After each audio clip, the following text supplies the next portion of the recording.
Merci, chers téléspectateurs. Merci de nous faire confiance. Vous nous suivez de partout en République démocratique du Congo. Vous êtes dans le Grand Katanga, vous êtes dans le Grand Kasaï. Vous nous suivez en Amérique, vous nous suivez en Afrique du Sud. Merci de vos commentaires que vous êtes en train de poster également, Seigneur, plutôt dans tout ce que nous sommes en train de faire. Merci vraiment pour les j'aime, les follow et tout ce que vous êtes en train de faire. Nous en sommes très contents. Aujourd'hui, nous revenons cette fois-ci dans notre magazine Entretien pour vous servir, vous accompagner, vous amener bien sûr des nouvelles. Une chaîne qui vous accompagne partout. Vous avez vraiment vos campagnes, vous avez de différentes choses à faire. Nous sommes disponibles pour vous accompagner, comme notre annonce l'a dit. Aujourd'hui, nous recevons dans notre émission Entretien un pasteur, un homme de Dieu qui va nous parler, bien sûr, de la parole de Dieu. Aujourd'hui, nous sommes en train d'en écouter presque partout. Il y a les gens qui veulent parler de la parole de Dieu à gauche, à droite. Mais qu'est-ce que nous allons saisir? Nous allons croire quoi? Nous allons accepter quoi? Ça reste vraiment une question pendante. Aujourd'hui, nous allons parler d'un bon sujet. Un pasteur du message, prêché par William Marion Branham. Voilà, j'ai mis entre guillemets parce que je ne sais pas beaucoup de détails là-dessus. Lui-même va nous faire voir c'est ce qu'il faut. Un sujet capital sera bien sûr débattu, bien sûr, dans notre entretien. Nous allons prendre juste 30 minutes nous donner par notre direction de programme. Madame, Monsieur, restez connectés parce que nous sommes là, nous allons parler, nous allons échanger avec lui. Sans toutefois tarder, nous allons le recevoir. Pasteur, bonjour. Bonjour, merci beaucoup pour m'avoir invité sur votre plateau. Voilà, c'est pour votre première fois que vous vous retrouvez sur notre plateau de Mutoka Télévision. Quelles sont vos impressions? En tout cas, elles sont bonnes. Et vous savez, j'ai toujours apprécié des choses qui sont positives. Je suis très content de cette initiative ici. Et je prie que Dieu puisse beaucoup vraiment vous inspirer pour que vous puissiez faire de plus en plus de progrès. Que cette chaîne, qu'on puisse parler d'elle partout dans le monde, afin que le message du temps de la fin puisse être propagé. En tout cas, mes impressions sont bonnes d'une façon succincte. Oui. Merci beaucoup. Voilà, ces impressions sont tout à fait bonnes. Comme vous aussi, vous êtes en train de le faire, de nous faire savoir ça dans les commentaires, dans des différentes choses que vous êtes en train de nous envoyer. Nous sommes très contents. Aujourd'hui, pasteur, vous êtes le pasteur de quel tabernacle? Bon, mon nom, je me présente. Je réponds au nom de Jean-Victor Gando. Je suis pasteur du Nouveau Tabernacle, un petit troupeau que Dieu nous a confié du côté Lulou, là où nous vivons.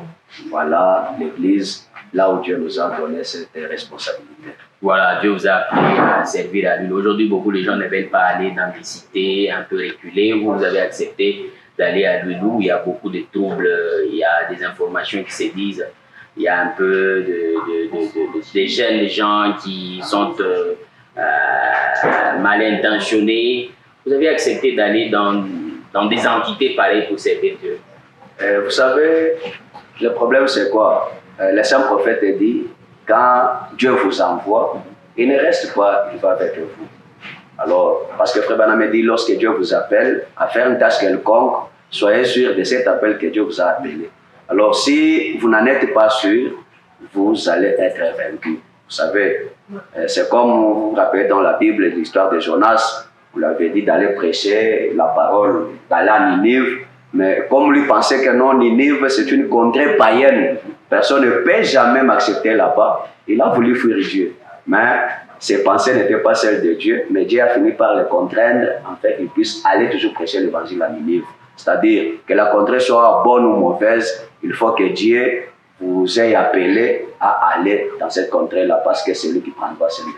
Voilà, c'est lui qui va prendre soin de vous. Madame, monsieur, vous les pasteurs qui restez toujours en ville, comprenez déjà que si vous êtes envoyé à Kanzézé, vous êtes envoyé, je ne sais pas, à Kanyama, allez-y, servir Dieu parce que Dieu ne reste pas, il nous accompagne. Pasteur, vous êtes en train de prêcher le message du prophète Branham.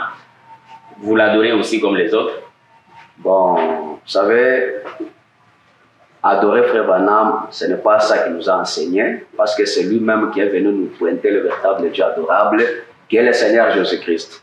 Alors, adorer Frère Branham, en tout cas, c'est être idolâtre Et si vous l'adorez, même la porte du ciel vous est fermée. Vous voulez dire que adorer Branham, c'est un péché?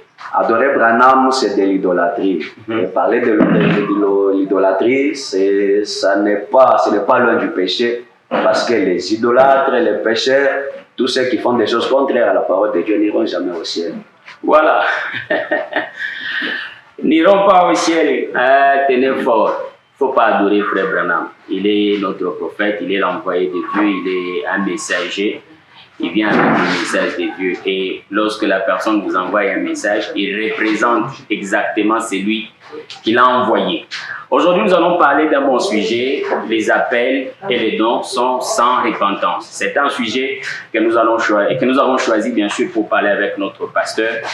Pasteur Victor, dites-nous, les dons et les appels. Les dons, d'abord, c'est quoi, selon la Bible et William Branham? Les dons, c'est quelque chose que Dieu donne, on donne gratuitement. C'est-à-dire, vous ne le méritez pas, mais on te donne. Ça, c'est un don. Donc, quand vous dites un don, ça se donne gratuitement. Vous êtes né avec. Vous êtes né avec. C'est pourquoi il est dit, les dons et les appels sont sans repentir. Vous voyez. Donc, écoutez, quand nous allons dans Jean, premier chapitre, il est dit, Dieu a tant aimé le monde qu'il a donné son Fils unique. Il aime et puis il lui donne. C'est-à-dire, le Seigneur Jésus-Christ a été un don pour toute l'humanité. Alors, les dons, c'est-à-dire c'est quelque chose que Dieu donne.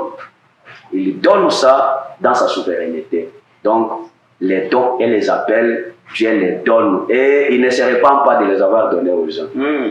Voilà. Et les appels, aujourd'hui, il y a des gens qui disent « Je suis appelé, je suis appelé ». L'appel même, c'est quoi? Dieu téléphone les gens, ou soit c'est par quel moyen Dieu appelle une personne?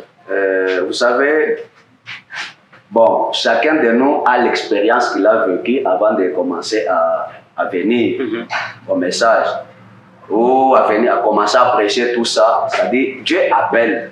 Vous savez, c'est-à-dire, chaque chrétien a une expérience qu'il a vécue avec son Dieu avant qu'il ne vienne même au message. Même pas seulement pour prêcher, même pour être un chrétien croyant de ce message, il faut que Dieu vous appelle. Parce que Jésus ne pouvait dire, nul ne peut venir à moi si mon Père ne l'attire premièrement. C'est-à-dire, vous devez être attiré par le Père pour que vous veniez répondre à cet appel-là. Maintenant, il y a beaucoup de gens qui disent que non, en tout cas, j'ai été appelé. Cela dépend de l'expérience de la personne ou elle-même, la façon dont elle a été appelée. C'est-à-dire, les expériences vont d'une personne à l'autre pour savoir comment il est appelé. Mais, selon la Bible, on peut revenir du temps de Samuel. Samuel, vous savez, la façon dont il est venu au monde, vous savez, c'est par sa maman Anne qui avait beaucoup prié pour que Dieu lui donne un fils. Et lorsque tu m'auras donné ce fils-là, il sera consacré à ton service. Alors, quand Dieu a exaucé sa prière, Samuel était resté au temple. Maintenant, un jour, il a entendu la voix qui l'appelait. Maintenant, lui pensait que c'était le sacrificateur qui était à côté de lui qui l'appelait. Maintenant, il est allé répondre au sacrificateur. Le sacrificateur a dit non, non, ce n'est pas moi qui t'ai appelé. Il est encore rentré. En tout cas, après un temps, l'appel est encore revenu. Il a dit non, je ne t'ai pas appelé. Pour la troisième fois, maintenant, le sacrificateur avait compris que non, non, c'est-à-dire ça peut être un appel. Alors, il a dit non, non. Lorsqu'on va t'appeler, réponds seulement, mais voici. Parce qu'il avait compris que c'était Dieu qui appelait Samuel. Maintenant, quand Dieu vous appelle, donc il a déjà une tâche que vous allez accomplir. Dieu ne peut pas vous appeler comme ça pour que vous ne fassiez rien. C'est-à-dire, quand Dieu appelle, c'est-à-dire, il a quelque chose, il a déjà prédestiné cette chose-là que vous allez accomplir dans votre vie. Donc, ce n'est pas un appel là où quelqu'un dit, Dieu m'a appelé, mais derrière cet appel-là, vous ne voyez rien. C'est là où les gens se posent beaucoup de questions. Pasteur Victor, dites-nous aujourd'hui, est-ce qu'il y a des signes qui peuvent témoigner en suffisance que cet homme est appelé par Dieu? Vous savez, il y a beaucoup d'appels et beaucoup de ministères à remplir. Parce que les gens se focalisent beaucoup seulement le fait d'être derrière la chair, prêcher, tout ça. Vous voyez. Et Branham me dit, quand vous faites quelque chose et vous voyez la chose prospérer, cela montre que Dieu est dans la chose. Vous voyez. Vous pouvez voir quelqu'un Il fait un travail là auquel Dieu l'a appelé, mais quand ce travail est en train de prospérer, cela montre que non, Dieu est derrière cela. Cela ne veut pas dire qu'il ne peut pas croiser les obstacles. Les obstacles vont toujours être là. Parfois, ce sont des bons signes qui montrent que c'est un bon travail qui est combattu. Mais si lui est sûr de son appel, contre vents et marées, il va braver tous ces obstacles-là pour arriver à l'appel ou à la fin, à cette fin-là à laquelle Dieu l'a appelé. C'est un peu ça. On remarque ça quand vous faites quelque chose et que vous voyez la chose prospérer, aller de l'avant. C'est-à-dire que non, en tout cas, on va dire que non, non, la personne est compétente. Là. Mais quand vous êtes, il y a trop de mécaniques, c'est là où les gens se posent beaucoup de questions. Voyez. Mais au fait, il y a aujourd'hui les gens qui touchent au gris-gris et ils évoluent très bien. Et ça sera peut-être difficile d'identifier ou de faire une différence entre celui qui prospère, ou soit celui qui a un appel de Dieu, et celui qui n'a pas l'appel de Dieu, mais qui est en train de forcer les choses avec des puissances terrestres. Bon, vous savez, la prospérité n'est pas le signe qui montre seulement que la personne est sauvée ou il a Dieu. Parce que quand vous lisez dans la Bible, il est dit, vous vous posez des questions pour dire, nous voyons les méchants prospérer en toutes choses, mais il est dit encore dans la Bible là que vous les voyez prospérer maintenant, observez maintenant leur fin. Parce que quand nous travaillons pour Dieu, nous ne voyons pas le présent. Parce que c'est à la fin de la personne où ce travail qu'il a accompli là, c'est alors qu'on va voir que vraiment ce monsieur sous cette personne était de quel côté. Et puis nous avons notre étalon, c'est la parole de Dieu. Et la personne peut prospérer, mais aussi longtemps qu'il n'est pas dans la parole, cette prospérité-là ne vient pas de Dieu. Okay. Parce que quand quelqu'un vient, il y a des gens qui ont pris les églises aujourd'hui comme étant des sources de revenus, là où ils font, et bon, pour qu'ils prospèrent financièrement. Alors là, ils peuvent toucher à n'importe quoi, aussi longtemps qu'ils veulent prospérer, donc tout leur est permis pour qu'ils fassent n'importe quoi. Voilà, tout est permis. Voilà, lorsque vous n'êtes pas accompagné, lorsque vous n'êtes pas appelé, vous pouvez faire de n'importe quoi dans l'église. Pendant, ce n'est pas l'endroit où vous pouvez faire de n'importe quoi. Aujourd'hui, c'est votre chaîne, c'est votre pasteur, le pasteur du Rehoboth Tabernacle situé à Lelou. Je crois qu'il y a beaucoup de gens de Lelou qui vont et qui nous suivent en cet instant. C'est votre pasteur. N'hésitez pas de commenter, n'hésitez pas de laisser votre commentaire. Pourquoi pas aimer et tout, parce que ça va aussi booster quelque chose. C'est un service que nous sommes en train de rendre à Dieu. Nous ne sommes pas seulement pour le social, mais nous sommes là justement avec cette chaîne plus, parce que je vous avais dit la fois passée que nous sommes là à 85% vraiment chrétiens. Voilà, ce sont des émissions à caractère religieux qui doivent plus se passer sur notre chaîne. Quand cela ne tienne, nous avons des sociales, nous avons tout ce que nous pouvons, nous avons même des reportages que nous sommes en train de faire. Nous sommes là vraiment pour vous servir. Nous parlons sur les dons et les appels sont sans repentance. Pasteur, qu'est-ce que William Branham dit à ce sujet? Premièrement, parce que vous savez, le message que nous avons, c'est un message de la Bible. C'est-à-dire, nous pouvons lire William Branham parce que c'est lui qui est venu nous expliquer ce que la Bible dit réellement. J'aimerais que nous lisions, premièrement, je pense que ça peut être dans Jérémie.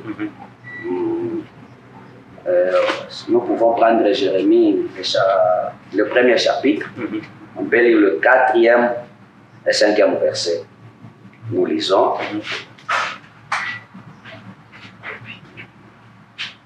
Et nous lisons, la parole de l'Éternel me fut adressée en ces mots. Avant que je t'eusse formé dans le ventre de ta mère, je te connaissais.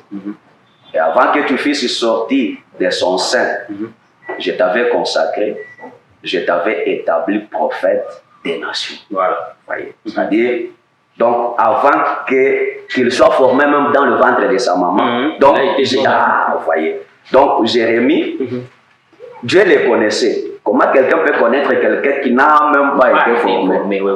C'est-à-dire, il le connaissait. Et avant même qu'il ne sorte dans le sein de sa maman, Jérémie était même consacré comme étant prophète des nations. Vous voyez donc, dans la présence de Dieu, Dieu connaît la chose avant même qu'elle ne commence. C'est pour vous dire que non, ici, c'est la Bible. Maintenant, selon Frère Branham, si nous voulons prendre quelques citations relatives à ce sujet, nous pouvons je peux prendre un serment parce que le sujet que nous traitons, c'est un sujet qui a même une prédication. Voilà. Donc, Frère Branham a prêché sur Il ça. a parlé un sermon dont il a intitulé Les dons et les appels sont sans repentir. Vous voyez, il a parlé de ça. Et quand vous prenez ce sermon-là, c'est un sermon qui est prêché en mars 1950, au paragraphe 4. Il dit selon ce que je crois, les dons et les appels sont sans repentir, car ce sont les dons de Dieu. Donc, selon la phrase de William Branham, il croit que même si quelqu'un ne s'est pas repenti, il peut avoir un don. Il a les dons. Parce que ce sont les dons de Dieu. Dieu donne comme ça. Il les donne gratuitement. Il les donne gratuitement comme ça. Il dit, ce sont les dons de Dieu et on est avec ici sur terre. C'est-à-dire, chaque personne qui naît sur la terre peut avoir un don. Et Frère Branham continue, il dit, c'est par la préscience de Dieu. Ce n'est pas une chose que je peux désirer. Donc, vous n'avez pas besoin de désirer d'être, je ne sais pas, un prophète. Non. Ce n'est pas une chose que je peux désirer. Ce n'est pas quelque chose que je peux obtenir par mes propres efforts. Ni vous. Vous ne pouvez jamais obtenir cela par vos propres efforts. J'aime beaucoup, papa. Pasteur. Aujourd'hui, nous avons les gens qui se disent, écoutez, je vais t'imposer les mains, tu vas recevoir les dons de la guérison, les dons, je ne sais pas, des prophéties, je ne sais pas quels dons. Vous voulez dire que ces gens-là sont vraiment dans l'ignorance ou comment? Parce que Frère Branham dit, en tout cas, ça ne vient pas grâce à nos efforts. Oui, ça ne vient pas grâce à nos efforts. Bon, il n'y a pas une personne qui peut transférer les dons dans une autre personne. Vous voyez. Mais le problème qui est là est que le même Frère Branham me dit on peut prier pour que nous ayons les dons dans une église. Vous voyez, donc on peut prier. Donc il faut prier Dieu et pas les impositions de main d'un pasteur sur les pour dire que non, venez, je vais vous imposer les mains pour que vous ayez les dons. C'est-à-dire, selon Frère Branham, les dons, on est avec. Mais ici, j'aimerais un peu expliquer quelque chose. Il y a des dons, je vais différencier. Il y a les 9 dons locaux qui peuvent se trouver dans une assemblée locale. Ces dons-là, Frère Branham me dit, peuvent se déplacer d'une personne à une autre. Tu peux parler la langue aujourd'hui pour ne pas parler la langue demain. Tu peux prophétiser aujourd'hui pour ne pas prophétiser demain et les dons là peuvent aller sur notre personne. Là, c'est la parole. Donc la personne ne peut pas rester avec ça pour dire en tout cas c'est moi qui parle aujourd'hui, tu ne vas pas parler avec moi. Donc, vous voyez, maintenant il y a des dons qui sont innés, comme les dons de Jérémie ici, que nous venons de... Depuis avant même qu'il les soit. Maintenant, il y a aussi les dons des prédicateurs, les Éphésiens 4. C'est-à-dire, vous êtes nés avec un appel, appelé au ministère pour la parole. Là, ces dons-là, on est avec. Maintenant, lorsque ces dons-là commencent à opérer dans une église locale, c'est à partir de ces dons-là où les autres dons commencent maintenant à naître. Parce que c'est les 9 dons locaux doivent être dans chaque église locale. Maintenant, ces dons-là peuvent se déplacer d'une personne à une autre.